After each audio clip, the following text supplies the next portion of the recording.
வணக்கம் மக்களே, நீங்க பார்த்து கேட்குற மொக்க கமிட்டி நாங்கள் ஹோஸ்ட். இந்த 2 வருஷத்தில் நம்ம ஏகப்பட்ட ஸ்பைடர்மேன் ப்ராஜெக்ட்டை பார்க்க போகிறோம். Spiderman over, Spiderman 4, friendly neighbourhood Spiderman 2 வரப்போகுது அப்படி தான் சொல்லிட்டு இருக்காங்க. அண்ட் முக்கியமாக ஸ்பைடர்மேன் பியாண்ட் தி ஸ்பைடர்வர்ஸ் காய போட்டுட்டு அள்ளி ஸ்பைடர்மேன் ப்ராஜெக்ட்ஸாக கொட்டுறதா உனக்கு வேலையே. ஸோ அந்த வகையில் நான் ரொம்ப அவ்வளோ வெயிட் பண்ணிட்டு இருக்க ஒரு முக்கியமான project Spiderman beyond the Spider-Verse. ஆக்சுவலாக போன வருஷமே வர வேண்டிய படங்க. போன வருஷமே நடுவில் சில குளறுபடிகள் நடந்து கிரியேட்டிவ் டிஃபரன்ஸ், அதே மாதிரி இந்த ஸ்ட்ரைக்கு அப்படி இப்படின்னு சொல்லி இந்த படம் 2 வருஷம் டிலே ஆகி இப்போதைக்கு அடுத்த வருஷம் 2027 ஜூன் மாதம் ரிலீஸ் ஆக போகுது. இப்போதைக்கு இந்த படத்துக்கான அந்த வாய்ஸ் ஆக்டிங்ல ஆரம்பிச்சிட்டாங்க. சில முக்கியமான டீடைல்ஸ் வந்து பார்த்தீங்கன்னா ஷேர் பண்ணியிருக்காங்க. லேட்டஸ்டா கூட நம்ம ஸ்ட்ரேஞ்சர் திங்ஸ் லூகாஸ் இருக்கார்ல, அவர் ஸ்பெஷலா கூட்டிட்டு போய் இந்த ஸ்பைடர்மேன் பியாண்ட் தி ஸ்பைடர்வர்ஸ் சம்பந்தப்பட்ட ஒரு ஃபுட்டேஜே ப்ளே பண்ணி காமிச்சிருக்காங்க. அதை பார்த்து மச்சா ஷாக் ஆகி உட்கார்ற மாதிரிலாம் சீக்வன்ஸ் பிரசன்ட் ஆகி இருக்கு.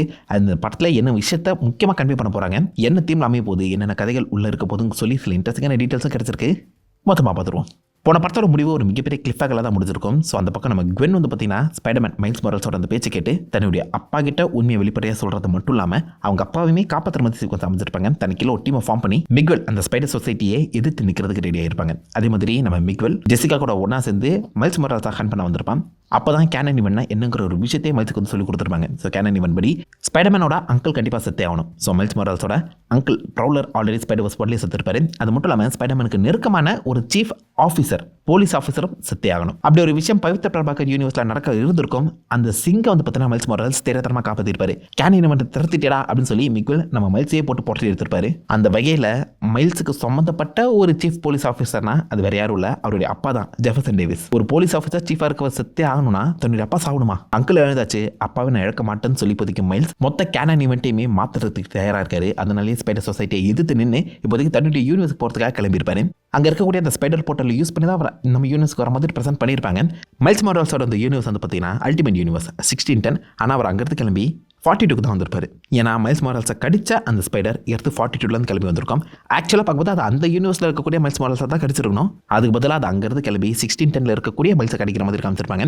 அதனால 2 DNA இப்போதைக்கு மிக்ஸ் ஆகிருக்கு. அதில் கன்ஃபியூஸான அந்த ஸ்பைடர் போர்ட்டல் அவர் இப்போதைக்கு எடுத்து 42 கொண்டு வந்து இறக்கிருக்கும். இந்த யூனிவர்ஸில் ஆல்ரெடி கேனன் ஈவெண்ட்டுங்கிறது நடந்து முடிஞ்சிருக்கு. ஆக்சுவலாக நம்ம மைல்ஸ் மொரால்ஸ் ஸ்பைடர்மேனாவே மாறாமலே ஒரு கேனன் ஈவெண்ட் நடந்திருக்கு. ஐ மீன் விதிங்கிறத அதை பற்றி எழுதப்பட்டிருக்கோ.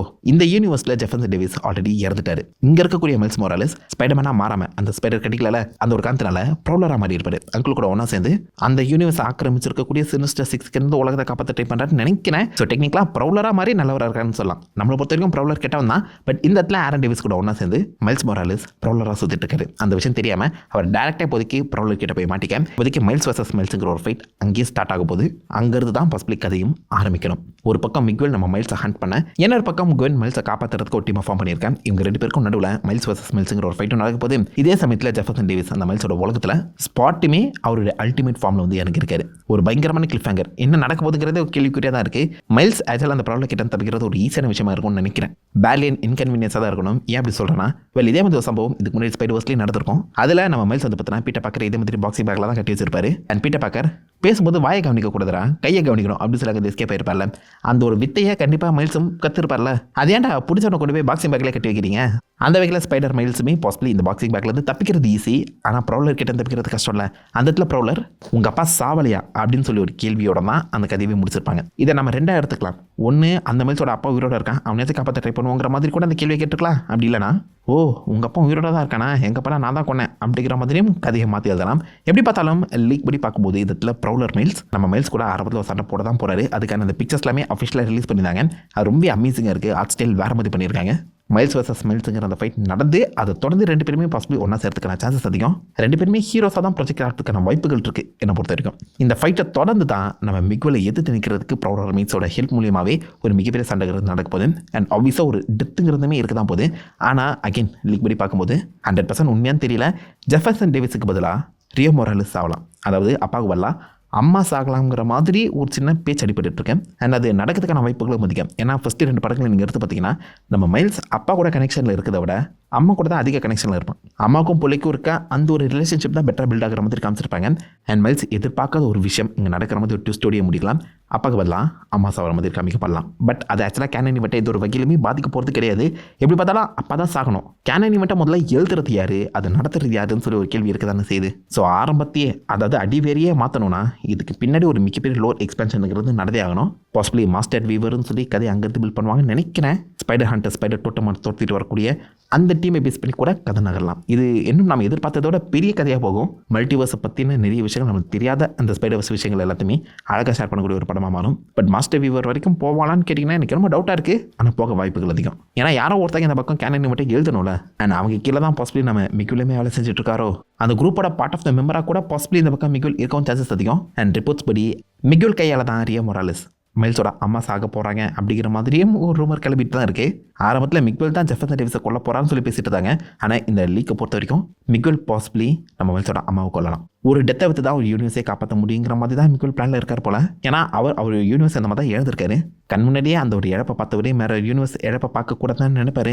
ஸோ ஒரு உயிரை தியாகம் பண்ணுறதுல அந்த தப்பும் கிடையாது தான். ஆனால் மைல்ஸ் இந்த மொத்த கதையுமே இப்படி எழுதப்பட்ட அந்த ஸ்டோரியை நான் மாற்ற போகிறேன், எல்லா ஸ்பைடர்மேன் நான் சபிக்கப்பட்டவங்களா அந்த நான் மாற்ற போகிறேங்கிற மாதிரி தான் கிளம்பி வந்திருக்காரு. ஸோ மைல்ஸ் வர்சஸ் மைல்ஸ் முடிஞ்சிட்டு அதுக்கப்புறம் ரெண்டு பேருமே ஒன்றா சேர்ந்து மிக்வெலை தடுக்கிற மாதிரி தான் கதை நகரணும். இதுக்கு நடுவில் ரிலீஸ் ஆன இந்த பிக்சரில் நம்ம ஸ்பைடர்மேன் மைல்ஸ் மொரால்ஸ் வந்து பார்த்தீங்கன்னா குவென் கன்சோல் பண்ணுற மாதிரி சீக்வன்ஸ் அமைச்சிருக்காங்க.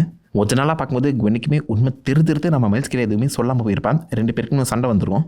பட் மைல்ஸ் வந்து பார்த்தீங்கன்னா குவெனோட மனசை மாற்றிட்டான். அண்ட் குவென் இப்போதைக்கு மைல்ஸுக்கு ஹெல்ப் பண்ண தான் ஒரு டீமை ஃபார்ம் பண்ணி கொண்டு வந்திருக்க அந்த சமயத்தில் இந்த இடத்துல ரெண்டு பேருமே கன்சோல் ஆகிற மாதிரி சீக்வன்ஸ் கொடுக்கப்படலாம். மைல்ஸ் கொஞ்சம் சோகமாக இருக்க அந்த காரணத்தினால ஏதோ ஒரு மிகப்பெரிய இழப்பை பார்த்துருக்காரு. அது மட்டும் தெளிவாக புரியுது.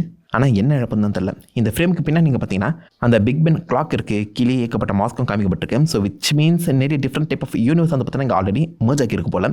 ஸ்பாட் என்ன மாதிரி இந்த மல்டிவர்ஸை அழிக்க போகிறான்னு தெரியல. பட் கண்டிப்பாக இந்த மாதிரி மல்டிபிள் யூனிவர்ஸை ஒன்றா மர்ஜ் பண்ணக்கூடிய அந்த வேலையை அவர் பண்ணுறதுக்கான சான்சஸ் அதிகம். அந்த வகையில் தான் அந்த ஆர்ட் ஸ்டைலுமே கம்ப்ளீட்டாக மாறி இருக்கு. ஒரிஜினலாக அந்த படத்துக்குள்ளே 6 மேஜர் ஆர்ட் ஸ்டைலாக ஃபாலோ பண்ண போகிறாங்கன்னு சொல்லி ஒரு முறை கிளம்பிருந்துச்சு. அதை டேரக்டர்ஸுமே இப்போ லேட்டஸ்ட் ஆஃபீஸில் கன்ஃபார்ம் பண்ணியிருந்தாங்க. 6 மேஜர் ஆர்ட் ஸ்டைல் இருக்க போது நம்ம மைல்ஸ் மொரால்ஸ் யூனிவர்ஸ்க்கு ஒரு ஆர்ட் ஸ்டைல், பவித்ர் பிரபாகர் யூனிவர்ஸ்க்கு ஒரு ஆர்ட் ஸ்டைல், ஸ்பைடர் பங்க் அவரை ஃபோக்கஸ் பண்ணி கண்டிப்பாக ஒரு கதை இருக்க தான் போகுது. ஏன்னா ஸ்பைடர் பங்குக்குன்னு ஒரு படம் ரெடி ஆகிட்டு இருக்கு, தனி படமே ரெடி ஆகிட்டு இருக்கு. ஸ்பைடர் குவெனுக்குமே படம் ரெடி ஆகிட்டு இருக்கு. ஸோ ஸ்பைடர் பங்க்கும் ஒரு மேஜர் ரோல் ப்ளே பண்ணலாம். இந்த மாதிரி 6 மேஜர் ஆர்ட் ஸ்டைலை பற்றி நான் ஃபாலோ பண்ண போகிறாங்க. அதில் ஒரு யூனிவர்ஸுக்குள்ள தான் நம்ம இருக்கோம்னு நம்புறேன். அண்ட் இந்த யூனிவர்ஸ் மேபி ஸ்பைடர் நைட்டோட இந்த யூனிவர்ஸாக இருக்குங்கிற மாதிரி பேச்சு அடிபட்டு இருக்கேன். ஏன்னா தனி ஒரு இங்கிலீஷ் ஸ்பீக்கிங் கேரக்டர் வந்து பார்த்தீங்கன்னா இப்போதைக்கு லேட்டஸ்ட் அந்த படத்துக்காக கேஸ் பண்ண தான் ரொம்ப சுற்றிட்டு இருக்கு. அந்த ஆக்டர் யாருன்னு தெரியல. பட் இங்கிலீஷ் ஸ்பீக்கிங் சொல்கிற அந்த சமயத்தில் மேபி ஸ்பைடர் நைட்டாக இருக்கலாம். போன படத்தில் ஸ்பைடர் நைட்டு தெளிவாக காட்டலை, இருந்திருக்கலாம், அந்த கூட்டத்தில் ஒரு ஆளாக இருந்திருக்கலாம். பட் அவருடைய யூனிவர்ஸ்க்கு போகிற மாதிரி கூட கதை இப்போதைக்கு சித்தரிக்கப்படலாம். அந்த யூனிவர்ஸ் ஒரு பழங்கால யூனிவர்ஸ், கொஞ்சம் வித்தியாசமாக தான் இருக்கும். ஸோ மல்டிபிள் யூனிவர்ஸ் ஜம்பிங்கிறது நடக்க தான் போகுது. அண்ட் டிஃப்ரெண்ட் ஆர்ட் ஸ்டைலுமே பார்த்தீங்கன்னா ஃபாலோ பண்ண போகிறாங்க. என்ன மாதிரி எங்கே போய் முடிய போகுதுன்னு தெரியலையப்பா, வெயிட் பண்ணி பார்ப்போம். பட் மைல்ஸ் ஒரு மிகப்பெரிய இழப்பை சந்திக்க போகிறாரு. இதுக்கு நடுவில் நம்ம Toby Andrew and Tom Holland வர போகிறாங்கன்னு சொல்லி பேச்சு அடிபட்டு இருந்துச்சு. அப்படி வரதுக்கான வாய்ப்புகள் இருக்கான்னு கேட்டிங்கன்னா சான்சஸ் ஆர் தேர். ஆக்சுவலாக போன படத்துலேயே வர வேண்டியது டாம் ஹாலண்ட் பார்த்தீங்கன்னா ஒரு சின்ன கேமி கொடுக்குறதா இருந்துச்சுன்னு சொல்லி அவரே மென்ஷன் பண்ணியிருந்தாரு. இப்போதைக்கு அந்த படத்தோட ஹைப்புமே அதிகமாக இருக்குது. அண்ட் கண்டிப்பாக இதை பற்றி நிறைய பேர் பேச ஆரம்பிச்சிருக்க அந்த காரணத்தினால டாம் ஹாலண்ட் ஸ்பைடர்மேன் ஒரு குட்டி கேமியோ கொடுக்கலாம். அதே மாதிரி ஸ்பைடர்மேன் 4 மைல்ஸ் மொரால்ஸ் வரவாரான்னு சொல்லி ஒரு கேள்வி எழுப்பியிருக்காங்க. அதுக்கான வாய்ப்பு கிடையாது. பிகாஸ் சோனி இந்த ஸ்பைடர்வர்ஸை முடிக்கிற வரைக்கும், இந்த ட்ரைலர்ஸை முடிக்கிற வரைக்கும் மைல்ஸை நாங்கள் கொடுக்க மாட்டோம், மைல்ஸுங்கிற அந்த கேரக்டர் நீங்கள் லைவ் ஆக்ஷனில் பார்க்க மாட்டீங்கன்னு சொல்லி திட்டவட்டமாக தெளிவாக மென்ஷன் பண்ணியிருக்காங்க. ஆனால் எனக்கு என்னமோ இந்த மைல்ஸை நம்ம யூனிவர்ஸுக்கு கொண்டு வந்துடுவாங்க போல தான் தோணுது. ஏன்னா இந்த படம் 2027 ரிலீஸ் ஆகுது. 2026 இந்த வருஷம் நம்ம டூம்ஸ்டே பார்த்துருவோம். டூம்ஸ்டேயோட முடிவில் கண்டிப்பாக பேட்டில் வேர்ல்டுங்கிற ஒரு விஷயம் கிரியேட் ஆகி தான் ஆகணும். காமிக் புக்கில் மாலிக்யூல் மேன், அதாவது இந்த மொத்த யூனிவர்ஸுமே ஹோல்ட் பண்ணி வச்சிருக்கக்கூடிய அந்த மாலிக்யூல் மேன் கடைசியில் அவருடைய பவர் யூஸ் பண்ணி இந்த யூனிவர்ஸை திரும்ப பல நிலைமைக்கு கொண்டு வர சமயத்தில் எர்த் 1610 இருந்தால் மைல்ஸ் மொரால்ஸ் அப்படியே எர்த் 616 காமிச்சிருப்பாரு. இப்போதைக்கு எர்த் 616ங்கிறது நம்ம யூனிவர்ஸ். 1610 நம்ம ஸ்பைடர்வர்ஸில் பார்த்துட்டு இருக்கோம். ஆல்ரெடி சூப்பரான ஒரு கதை பில்ட் பண்ணி மைல்ஸுக்கு ஒரு இன்ட்ரெஸ்டிங்கான கேரக்டர் இருக்க கொடுத்துருக்காங்க. அந்த கேரக்டர் யூஸ் பண்ணக்கூடாதுல்ல. அதனால் பாசிபிளி எனக்கு என்னமோ அந்த மைல்ஸ் அப்படியே லைவ் ஆக்ஷன் கூட்டிகிட்டு வந்துடும் போல தான் ஃபீல் ஆகுது. லைவ் ஆக்ஷன் மாற்றங்கள் பாசிபிளி இந்த படத்தில் கண்டிப்பாக நடக்கும் போலன்னு தோணுதுங்க. ஸ்பைடர்மேன் 4 மைல்ஸ் மொரால்ஸ் எதிர்பார்க்காதீங்க. ஆனால் பாசிபிளி அவன் சீக்ரெட் வார்ஸ் வர அந்த சமயத்தில் மைல்ஸ் மொரால்ஸ் நம்ம யூனிவர்ஸ்க்கு வந்திருக்கலாம், சான்சஸ் இருக்குது. அதே மாதிரி வெனாம் பற்றின பேச்சும் அடிப்பட்டு தான் இருக்குது. இந்த படத்தில் வெனாம் வரான்னு தெரியல. பட் சில லீக்ஸ் அதை பற்றி பேசிகிட்டு இருக்காங்க. ஸோ விச் மீன்ஸ் வெனாம்கான ஒரு சின்ன அடித்தளமும் கொடுக்கப்படலாம். அப்படி நடந்துச்சுன்னா பிராண்ட் டேக்கு அப்புறம் வரப்போகிற ஸ்பைடர்மேன் 5ங்கிறது கண்டிப்பாக மைல்ஸ் மொரால்ஸ் அண்ட் வெனாம் சம்மந்தப்பட்ட ஒரு படமாக தான் இருக்கும்னு நம்புகிறேன். அது கண்டிப்பாக பயங்கரமாக இருக்க போகுது. இதை ஒரு டைலேஜாக மாற்றவங்களாம் தெரியல. ஸ்பைடர்மேன் 4 வரட்டும் முதல்ல, அதுக்கப்புறம் இதை பற்றி பேசுவோம். நான் செம்ம ஹைப்பாக காத்துட்ருக்கேங்க பியண்ட் தி ஸ்பைடர்வர்ஸ்க்காக. இன்னும் என்ன 1.5 வருஷம் கிட்ட வெயிட் பண்ணணும், காத்திருப்போம். அதானே பழகி போச்சு. 2027. ஸோ நீங்கள் இந்த ஸ்பைடர்வர்ஸை பற்றி என்ன நினைக்கிறீங்க? எத்தனை பேர் ஹைப்பாக வெயிட் பண்ணிட்டு இருக்கீங்க சொல்லுங்க. தான் உங்களோட வீசா மறக்க வைக்கல காம் பண்ணிட்டு அந்த லைக் வந்துட்டு விடுங்க. உங்களை நல்ல ஒரு ஆசமனோட ரிமீ பண்ணிட்டு நினைத்திருக்கும். Have fun guys. வாட்டா.